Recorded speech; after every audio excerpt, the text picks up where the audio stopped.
Alright, I'm on hole number 16 of the City of Light tournament. This is hole number 7 of Parc de Paris. And I am practicing this hole. I'm trying some stuff out. My normal shot with my main account is coming from over here. The wind is on this particular term is moving in this direction, so we're not getting a lot of forward carry, although we are getting a little, but not a lot. But the wind's kind of moving right along this transition, and I'm coming over. You can also do a max overpower hook, putting your white ring up against over here, and then you'll have to dial it in with your clubs. Don't put on max topspin if you're doing this overpower hook shot, because you can very easily end up in the rough if you make it clear on the other side. What I'm looking at was I tried it in the first side, taking a 3-power ball to see if I could make it over, and I just barely missed it. And my opponent, they hit it down here where it was a little bit shallower, so it takes a little more distance to get here than it does here. They hit it down here and went right into the trees. I hit it up here and went right into the sand because I clipped the rough and then it just dribbled into the sand. But I'm going to bring a 4-power ball and see if I can make it over. And I want to see, and I'm going to put max topspin on it because I want to see, like, what does it do if you put max topspin? Because you're not going to get too good of a read here, but I want to put max topspin and see what it looks like. And I'm not sure that I'm going to need a lot of curl or any of that kind of stuff. So, or excuse me, side spin. So this ball right here might work. That'll help cut the wind down. And the wind is not really helping us here, so that'll be just a little bit less to take out. I'm going to try that ball and see how it works. Everything there will work.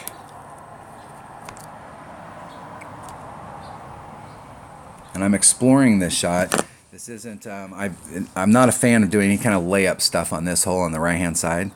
But I want to see if with a 4-power ball, if we can get over there, like, you know, how hard or how easy that shot is, to see if you could actually get on in one and then make a putt.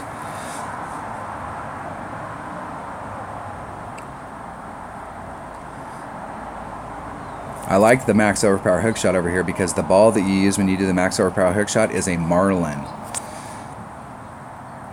That's all you need is a Marlin. So that is a shot that you can do on one-on-one play, as long as you don't have any headwind.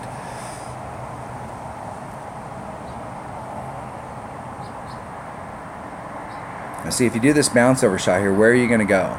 Your best opportunity would be to be like right here, and then you're still having to possibly contend with those trees, but the opportunity to get behind the trees fully and not have a great eagle shot is too high. I mean, I would want to, I'm more into being out here in the clear where at least you have a pretty good shot at eagle every single time, but they're just going to be right behind the trees.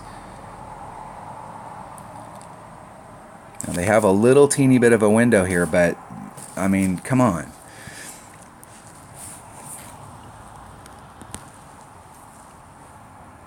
All right. So I'm not going to need all of the topspin on there, it looks like. May not need even that much topspin.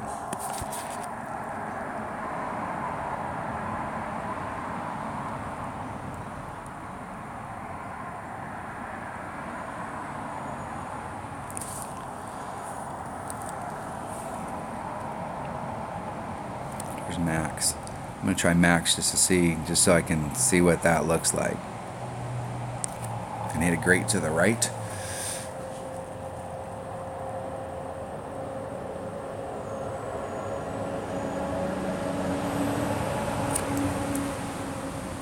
So it looks like I would have needed to put on a little bit more of the topspin there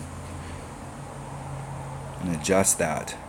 I'll have to go back and watch that video and see where I was at in the deal, and I don't need, it doesn't look like I need to add that much curl on it.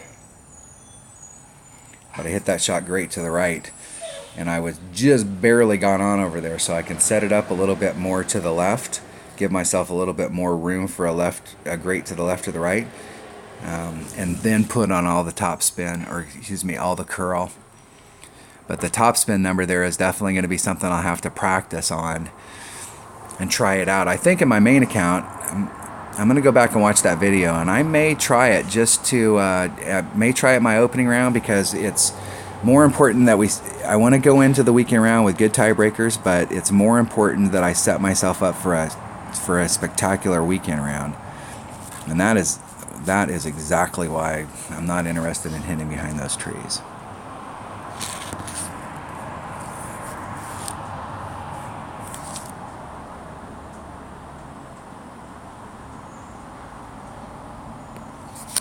So the wind's going to push me that way just a little.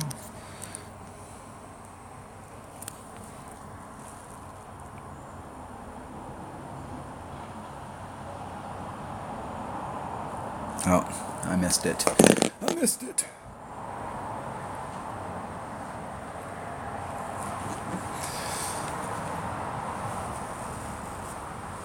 Can't hit the, if I'd have hit that great to the left or the right, it would have went in. Or excuse me, if I'd have hit it great to the right and perfect, it would have went in, but great to the left with the way the wind was blowing.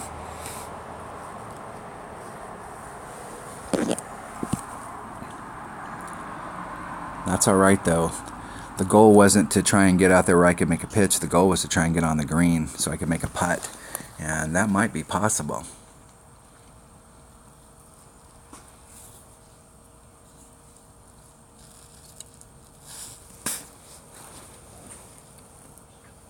See if they can get in the hole. Get in the hole!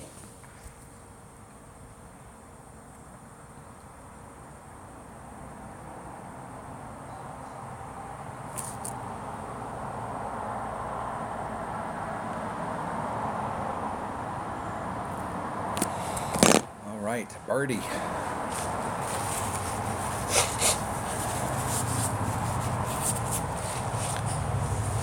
Definitely going to explore that shot. I don't have any 5-power balls in this account. I had to do a max overpower there to get on. I'm going to have to go back and really analyze that video and see what the deal is. And see like what kind of distance I had and where I was at and really, but I'm going to start exploring that side, because if there's an opportunity for us to get on and be relatively, you know, even if we could hit that shot 75% of the time, that means 75% of the time you go to that hole, you can get an eagle by making a putt. Like what your chances would be of being out in the clear. Like I was in the fairway out there, so I still had a better pitch from right there than I would have if I'd have hit on the other side. So then it becomes the risk versus reward deal. Do you want to take the almost guaranteed maximum wedge shot every time for eagle, or is it worth the 50 to 75% of the time that you could be on the green, or even with a shorter wedge? Then it all goes down to how often you actually make the maximum wedge shot, which for me is probably about 2/3 of the time, so about 66% of the time I make that shot. If I hit perfect, I'll make it, my percentage goes up. So I mean, as far as like not hitting perfect, I'm probably at like maybe realistically maybe 40 to 50% of the time I make that shot. So in a round where I get that hole twice, I usually pick that shot up at least once. But if I'm not on a perfect roll, you know, then that goes down to where I don't hit it at all, whereas if I hit from over there. So I'm going to have to go back and really watch that video and really look at where I landed and what I put on it, because I can't remember at all about what I put on there as far as topspin, and diagnose what was going on in that shot, because that might be the way to go. I'm actually really excited about that. So, all right, that was hole number 16 of the City of Light tournament. That's hole number 7 of Parc de Paris. Thanks for watching.